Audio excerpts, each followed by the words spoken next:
Então vamos lá para o nosso experimento, volume de um objeto irregular, ok? Nosso projeto de ensino prático na física, e aí eu começaria com essa pergunta: você conseguiria medir o volume de um objeto irregular, como essa batata aqui dessa fotografia, né? Totalmente irregular? Como é que nós poderíamos fazer isso? Vamos responder aqui nesse experimento. Primeiro, uma pequena introdução.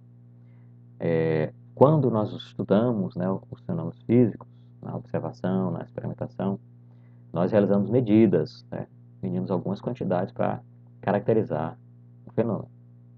E esses números, né, qualquer número que nós usamos para descrever quantitativamente o fenômeno, nós determinamos, né, uma grandeza física, ok? E aí, o número que você vai associar, né, para o valor dessa grandeza física é dado comparando com um padrão de referência, certo? E esse padrão define o número 1, né, para o valor dessa grandeza, a unidade, certo? E aí, essa unidade, a princípio, né, a rigor, ela é arbitrária, tá bom? Cada lugar, historicamente, né, cada lugar tinha a sua unidade lá estabelecida. E aí, ao longo do tempo, foi surgindo a necessidade de uniformização. E hoje em dia, né, nós temos um sistema único aí, chamado Sistema Internacional de Unidades, que é usado aí ao redor do mundo por cientistas e engenheiros, tá bom? Para contornar essas arbitrariedades. E aí, nós podemos, no processo de medida, comparar diretamente, né, o nosso padrão, né, que dá a unidade com o objeto que está sendo estudado, tá bom? Nós chamamos de medida direta. Nesse exemplo aqui da fotografia, eu posso medir as dimensões de um objeto retangular, como essa caixa que está aqui. Mediria sua altura, né, comprimento, largura, e aí você pode determinar, nesse caso, o volume, né, multiplicando essas três dimensões.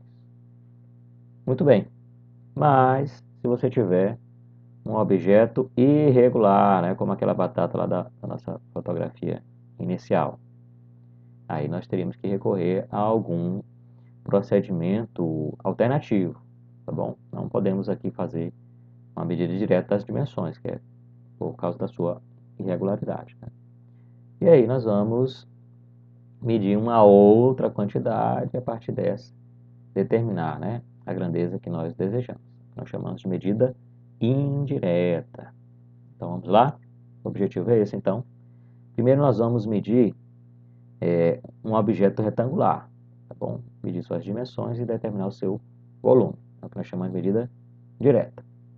E aí vamos para o problema do objeto irregular, que necessita, né, de uma medida indireta que vai ser feita, nesse caso, pela diferença que nós vamos observar num volume já conhecido, beleza?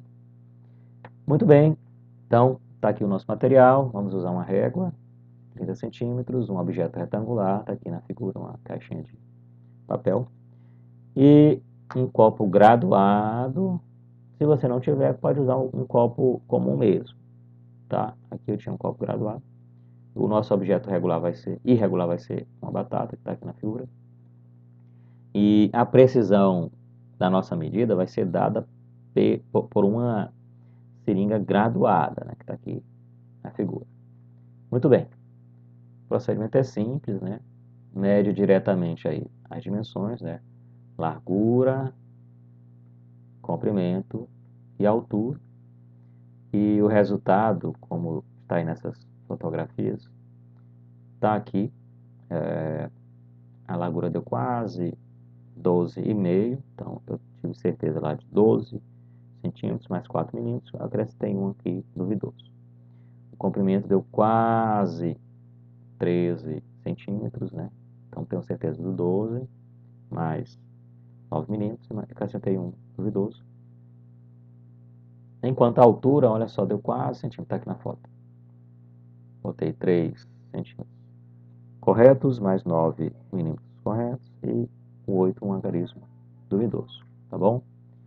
Muito bem, Então, com esses três valores, aí a largura, né, quase 12,5, o comprimento, quase 13, e a altura, né, quase 4 centímetros, teremos esse volume aqui, ó, 644,7 milímetros cúbicos, ok? Muito bem. E aí agora vamos para o outro problema, né? O nosso objeto irregular. Como é que vai ser o procedimento? Vamos tomar um volume conhecido, aqui nesse caso eu marquei 200 ml. Caso você tenha um copo comum, né, sem graduação, você pode simplesmente pôr uma quantidade lá de água e marcar com o pincel. Esse seria o volume conhecido, tá bom? E aí na sequência, ó, mergulha o objeto irregular. Nosso caso aqui é uma batata, né? Tá aqui aparecendo já. Aqui na graduação já está dando um indício aqui do seu valor, né? Vai estar entre 250 e 300 ml.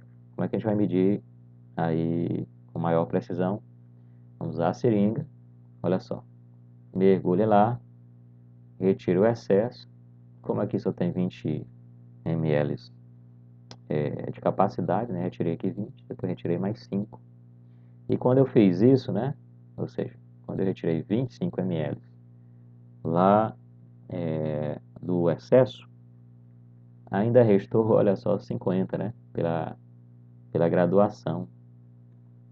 E aí, eu poderia ter continuado aqui, retirando todo o excesso até voltar para o volume conhecido, 200 ml, tá bom? Que é o procedimento caso você tenha um copo sem marcação, tá bom?